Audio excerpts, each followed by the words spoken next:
Gerald Frost, The Backhand of Fate. This is a story that I'm writing, and this is about 40k words into the story. Page 53 for me. Line length and line count per page may change, and writers tend to think in terms of word count. I share this to give you a taste of the characters and to present the canoe building thought. Who builds canoes in an effing dream? Well, that would be me. Characters are Salty, aka Lady Saltlick, aka Fawn. She's 18 summers old, studying wrist marks, and she's gone upriver with Zizi and Duckweed to learn the meaning of one of the wrist marks. Green eyes, great hair, super smart. Duckweed, silver-bearded cook from the Passhaven clan. He's returning upriver from selling his tribe's hides in the big city. He was once an academic, but that's another story. Zizi, 18 years old, member of the Passhaven clan. He came downriver as Duckweed's assistant and comes back with a bride. Maybe. Clear and Span, characters that are introduced in this set of scenes. Span will tell of how canoes are made, and Clear will show off his muscles. It's on another planet with 2 suns. Technology level is about 1800 in our world. Not present is Smead, a fur trader who was covertly watching Salty at the behest of her father. Alright. Jumping into the story. Okay, now it's a travel log on an off-world river? Where's this going? Well, if you're asking for hints, over the hills and far away. There's something curious 400 miles out on the plains beyond the Great Mountains, or nearly 500 miles, according to some ancient maps. There are some details that don't agree. It has not been visited for generations, many generations. Duckweed gleaned some hints in his academic research, and he would like to see it. But there are some practical problems in getting there, like a total lack of havens and an unlimited supply of master predators. Many lots. The travelers headed upriver without event for 2 days. With proper etiquette, they passed the right fork, though it didn't look deep enough for their raft. That branch of the river looked like a child trying on adult clothes. It didn't fill out its banks. There was a wide creek in the bottom of a much larger riverbed. It picked a path between house-sized boulders that the river would play with when it got its strength back in the fall, and again when the ice melted in the spring, and it woke up and stretched its watery muscles. That's where those potatoes we ate the other night came from, and a good thing they made it through, Duckweed said. If they came down today, they'd have had to lighten their load to float their raft. Later that morning, they came to the fast water. It was not rapids, but the water was no longer drifting sleepily towards the sea. It moved definitely downstream. One could almost see the incline, and they were not the only ones looking at what would be 3 or 4 days of hard work. 5 rafts were visible ahead of theirs, one of which was being pulled by ropes attached to a gang of men slowly hauling it by walking along the bank. "Why are we waiting?" Salty asked. "Because if that raft up there breaks free, it would take every raft with it," Duckweed said. "Picture a sunken tree coming downriver and snagging under your raft, and now you aren't gliding over the current, you have the equivalent of a sail under your raft pulling you downriver. When the ropes get dragged out of the hauler's hands, the raft will glide down the river smooth enough, but any raft in the ropes will get dragged out of the hauler's hands, and that's going to be sharing a bad raft today. No, we'll wait our turn." Duckweed rechecked the raft's lashings. Zizi walked up the shore to barter his services as a puller of ropes. Salty stayed on the raft, for a messenger canoe from Smead had finally caught them up. The 2 canoeists, Span and Clear, had been told to bring Salty back, and were not sure what to do when she didn't want to go. "But it's dangerous on the frontier," Span said. This old man doesn't seem to have any difficulties," Salty said, pointing at Duckweed. "We have our orders from Smead. Smead has orders from your father. We are here for to bring you back home," said Clear, who was no longer sure about following those orders. Dragging pretty ladies against their will was what bad people did. His mom had been very definite about not hurting girls. "My father is 10 days away from the city. You have Smead's orders, not my father's. Smead was to watch me covertly, and when he was revealed, his orders ended. So these are my orders. Take Smead back to my father and have his orders updated, which I hope includes for Smead a moderate thrashing." Admittedly, Salty was guessing about Smead's lapsed order status, but it just felt right. And Salty thought to herself, I never checked that Smead was actually watching me. I accepted Duckweed's words without testing them. The messenger canoe was, in a way, a comforting confirmation. While the messengers were discussing what to do, Salty invited them aboard the raft for lunch. "Oh, come on. I'll eat some first if that's what you're worried about. You'll think more clearly with full stomachs, and we can hardly get away from speed fiends like you." "How'd you get up this stretch of river?" asked Duckweed. "Just paddle," Clear said, making paddling motions without a paddle. His muscles seemed trained to the words, as if he couldn't say the words without physically expressing what they meant. "It's not easy, but we go faster than this current." "By staying close to shore," Span added. "The current's faster in the middle, you know." "Can you think of any way engineering could be used to speed up the rafts up this stretch?" Duckweed asked. As long as they weren't thinking about how to kidnap Salty, he'd talk about nearly anything. "A set of locks or a paddle-driven chain," said Span. He was the team leader, and by far the more intelligent of the pair. "But the spring ice grind would make a mess of either, so it'd be more expensive than it's worth. Hand haul and be done with it." "But if there was an easier way, trade goods would be more plentiful and less expensive." "Suppose you put the water wheel on the boat," Span tried, "and use the downflowing water to pull the boat up the stationary chain. You could tow a raft behind that easy enough. Come fall, float down and harbor in Oxbow. The ice scour doesn't hit that." "We're all to land above the cliffs," Clear said. "There's no... That way you're in place for next season. You could even use the water wheel to pull the boat aboard. You could even use the water wheel to pull your boat above the water." "Now you couldn't, you daft idiot. As soon as those paddle wheels are out of the water, where'd you get the power from?" Span said.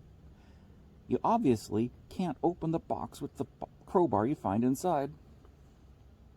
"True that," said Clear, admitting the obvious. "But it might just work," Duckweed said, in an appeal to greed. "Every raft here takes 4 days, and most employ 5 or 10 haulers for the time.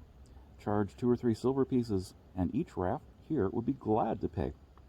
Sit back and count the money as it rolls in." "Not enough traffic, I think, to cover the cost of the equipment," said Span, but he obviously was thinking about it. And by offering suggestions and asking questions, Duckweed kept them busy all afternoon. It might or might not work as an engineering product, but as a distraction, it worked flawlessly. And yes, I have dreamed in engineering, with accurate part lists and assembly instructions. In my dreams, I've designed and built spaceships and space stations, and then redesigned them and built the new ones with the improvements. And I wrote down the results, and no one cared. Seriously, include math in a story, and people will fall asleep in the middle of a noisy day. Those design notes are a sure and certain cure for insomnia. Would it work to have a water wheel on a boat winding up a chain? I don't know. I honestly never checked the math, though the characters in my dream discuss the technology. What I do know is that as soon as you say words like torque and gear ratio and drag coefficient, people's interest goes elsewhere, and the speed at which their attention runs away directly correlates to the density of the math. Once you understand this, you can have fun with it. At a dinner party, say something scrofulous like, "Statistical details of an economic feasibility study," and watch people's eyes glaze over. It means more dessert for you. At sundown, Zizi came back to where the raft was tied. and the 5 of them sat by the fire as dinner cooked.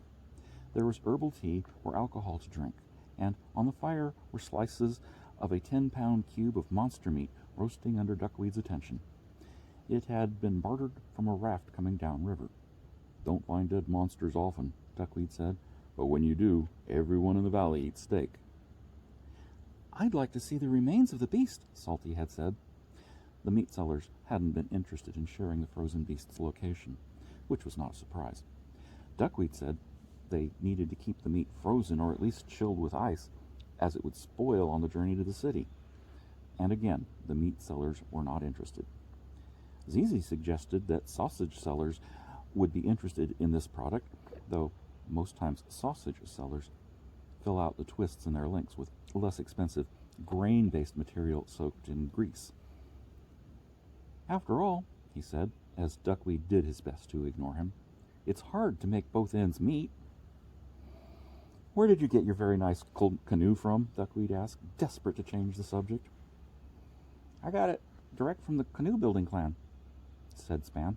2 summers ago, I hitched a ride on a raft going past the stream where the canoe clan lives. I walked in from there. I helped them build their canoes for a couple of months that summer.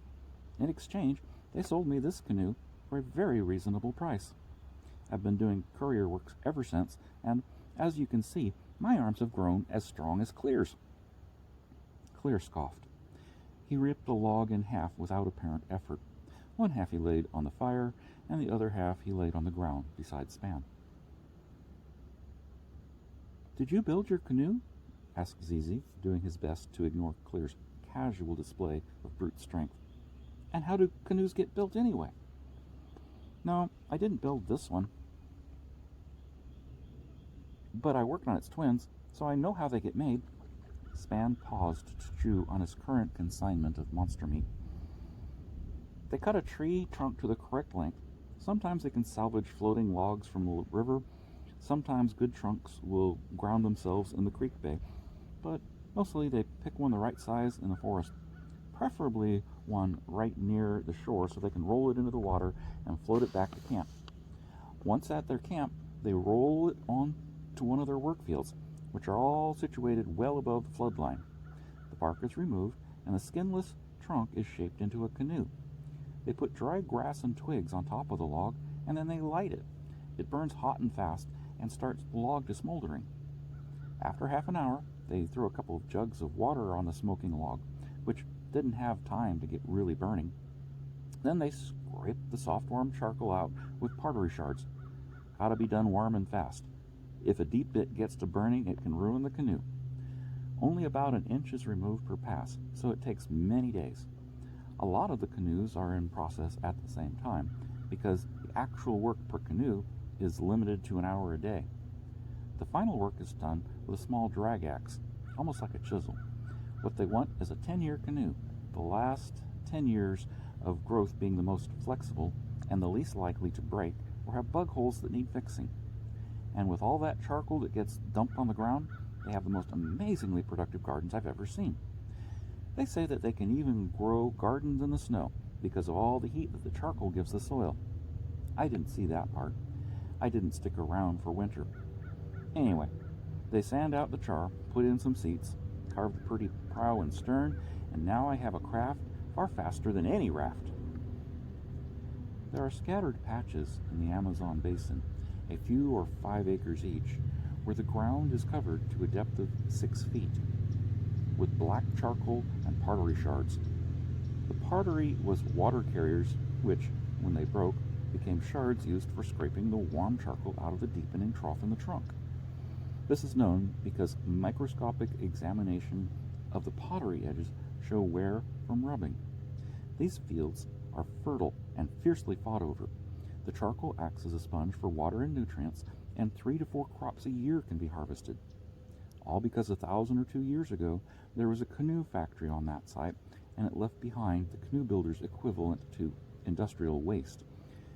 It couldn't have been from cooking fires, because cooking fires take wood all the way down to white ash. At first light, Span took his canoe back down to the city for further instructions. Smeed further instructions from Smead. Span planned to stop by the ironworks and find out the cost of anchor chain. He also planned to come all the way back, fall floods, freezing, and Smead permitting. Clear had decided to stay on as Salty's personal bodyguard.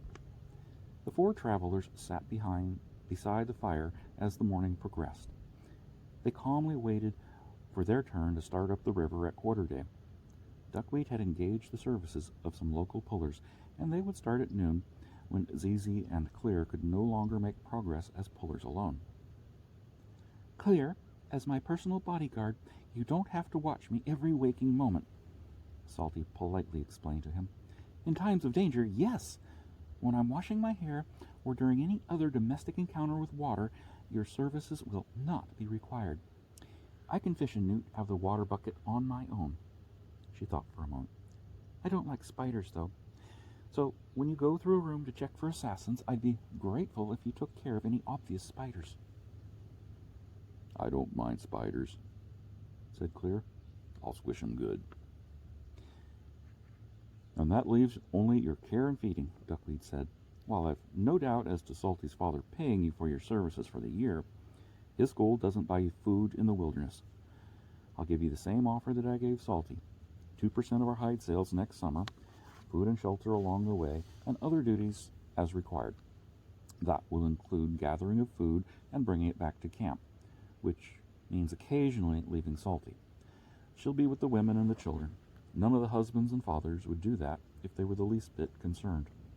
Trust me, Clear, you'd last 3, maybe 4 days in a cave full of women before you went insane." Clear considered this, but did not comment. "Or we could bring him a breaking bar and a bucket," Zizi suggested, "and show him how to carve a new storage room and where to dump the gravel. That would add value to a haven and keep his protective services close to Salty." "In any case," Salty said, "we need to get him some winter clothes, a pack, foot-warming boots, and snowshoes, and some other basic wilderness supplies. He may be big and strong, but he'll be frozen solid if he tries to walk in snow up to his knees in those summer clothes he's wearing, at which point his protective services would no longer be available to me." "That, at least, will not be a problem," said Duckweed. "We'll be stopping at the City of Dew and Rivermouth Trading Haven, and then again at Lake Harbor Haven. Against his percentage, we can buy what he'll need. This late in the season, we won't get any bargains on what he needs, but there should be some sort of clothing in Clear size available." At mid-morning, as Duckweed had predicted, they went upriver against the current. 4 days of labor ensued, and even Fawn pulled. Salty never would have, but Fawn took the lead rope and enthusiastically pulled. Fawn said aloud, "Don't I look good when I'm bending and pulling?" The local haulers cheerfully agreed, appreciating the fit form Fawn knew she was flaunting. Zizi enforced safety protocols, which said that haulers needed to be at least 2 body lengths separate in case of falls. Elsewise, there would have been happy hands helping Fawn, and Zizi didn't want that. Duckweed stayed on the raft. He had the piloting skills to know how far out onto the river to go, and yet not too far. The further out he went, the faster the current, and the slower the progress would be. The closer to shore, the slower the current, but they would be more likely to get rockbound. Since time was money, this game had consequences. There were 4 days of this nonsense, and Zizi was glad Clear was there, and not for his hauling prowess alone. Fawn was fun, but she brought with her dangerous levels of attention. She seemed to come with Salty, so she had to be put up with. That was the Backhand of Fate.